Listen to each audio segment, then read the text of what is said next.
आज जिस किताब का रिव्यू मैं करने जा रहा हूँ, ये किताब एक शाहकार किताब है। किताब का नाम है गूंगे का ख्वाब बाय तारिक बिलोचराई। जी हाँ, तारिक बिलोचराई ने ये किताब शाहकार लिखी है। इस किताब का हर जुमला, हर लफ्ज, हर लाइन आप पे सहर तारी कर देती। आप घंटों सोचते रहते हैं कि ये किताब में इतनी गहरी बात कैसे आ गई। ये किताब जिंदगी बताती है। ये किताब को अफसाना कहना किताब की तौहीन है। मैंने इस किताब से बहुत कुछ सीखा है। अब टाइटल देखिएगा, टाइटल कितना यूनिक है, गूंगे का ख्वाब। गूंगे का ख्वाब इसे बड़ी अजियत देता है क्योंकि ख्वाब ताबीर का तकाजा करते हैं और ताबीर तफसील से बयान की जाती है। गूंगा क्योंकि तफसील बयान नहीं कर पाता, इसी वजह से अजियत का शिकार होता है और ख्वाब देखने से भी डरता है। तारिक बिलोचराई पाकिस्तान के नामून तरीन राइटर में शुमार होते हैं। आप अपनी तहरीर लेके बानो कुदसिया के पास गए तो बानो कुदसिया ने इनकी तहरीर पढ़ के इन्हें अपना बेटा बना लिया। और एक दफा तारिक बिलोचराई ने अपनी तहरीर दी और कहा, बानो अब्बा बताएं मुझे कि मेरी तहरीर को मैं किस तरह से बेहतर कर सकूं, या क्या कुछ पॉइंट्स हैं, क्या मेरी तहरीर अच्छी है, बुरी है, क्या है।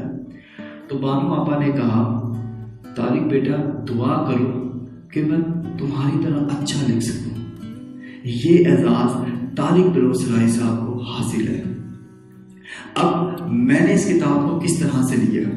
मैंने इस किताब को, जैसा कि मैंने आपको पहले भी बताया, ये किताब अफसाना इसको कहना इस किताब की तौहीन है। मैंने इस किताब को 3 हेड्स में बांटा है। पहला हेड है रब से मोहब्बत, दूसरा हेड है माँ से मोहब्बत, तीसरा हेड है मखलूक से मोहब्बत। मैं आपके साथ वो लाइन शेयर करूंगा, वो बातें शेयर करूंगा जिसमें मेरे ऊपर सहर तारी करती है, जिसको पढ़ के मैं काफी देर सोचता रहा हूं कि ये क्या लाइन लिख दी गई है। तो पहला है रब से मोहब्बत। अब मैं आपके साथ लाइन शेयर कर रहा हूं जो कि थ्रू आउट बुक्स में मुझे बहुत अच्छी लगी। इस किताब में मुझे जो लाइन बहुत अच्छी लगी है। पहला हेड है रब से मोहब्बत।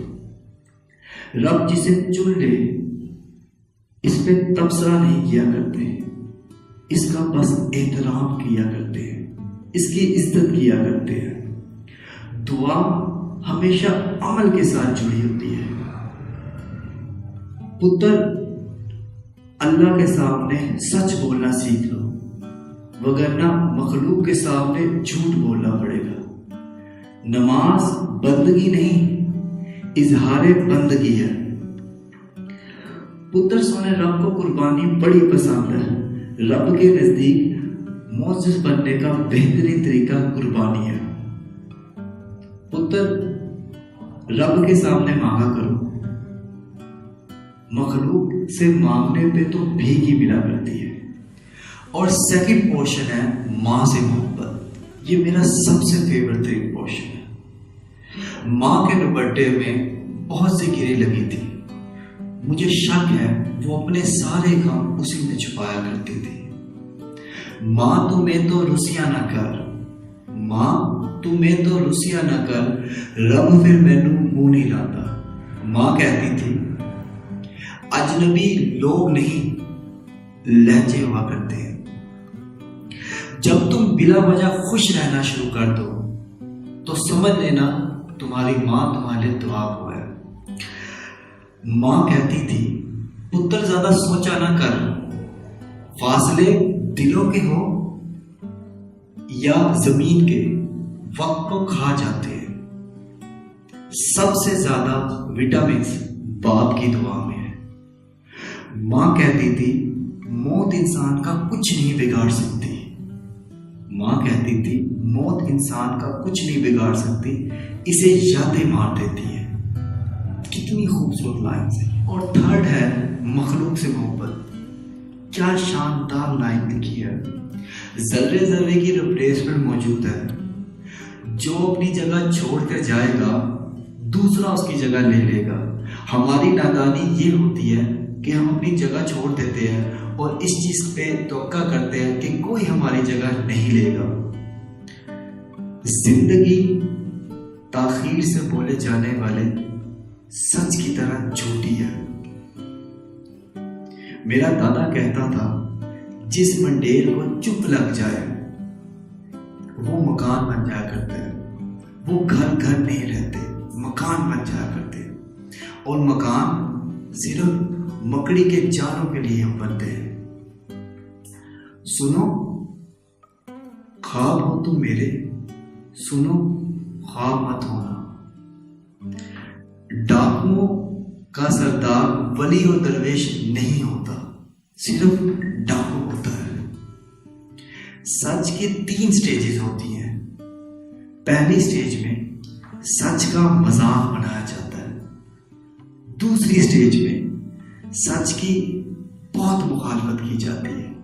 तीसरी स्टेज में सच को इस तरह से मान लिया जाता है कि उसकी सच्चाई के सबूत की जरूरत ही नहीं पड़ती।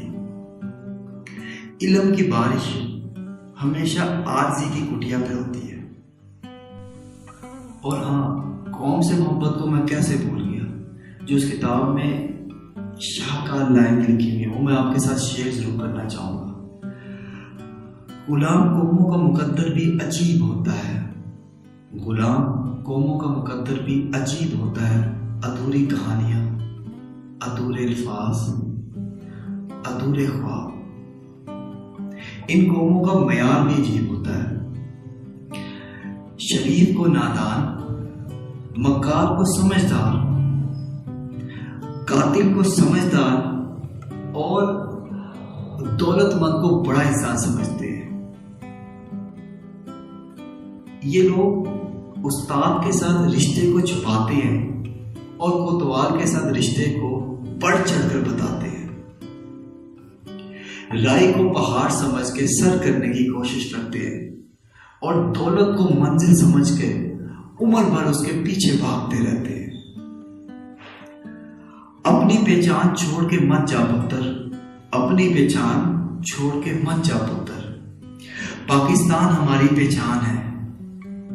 दरख्त भी पत्ते तब्दील करता है, जड़ें नहीं। इस किताब का रिव्यू मैंने बड़े दिल से किया है, क्योंकि मैंने ये किताब बड़े दिल से पढ़ी है। तो आपको हमारा बुक रिव्यू कैसा लगा काइंडली कमेंट सेक्शन में बताएं। और अगर आप कोई और बुक रिव्यू देखना चाहते हैं तो वो भी कमेंट सेक्शन में बताएं। और काइंडली लाइक कीजिए और सब्सक्राइब कीजिए हमारे चैनल को, और साथ ही साथ दबाइए बेल के आइकन को, ताकि आपको मिल सके हमारे चैनल की हर न्यू अपडेट।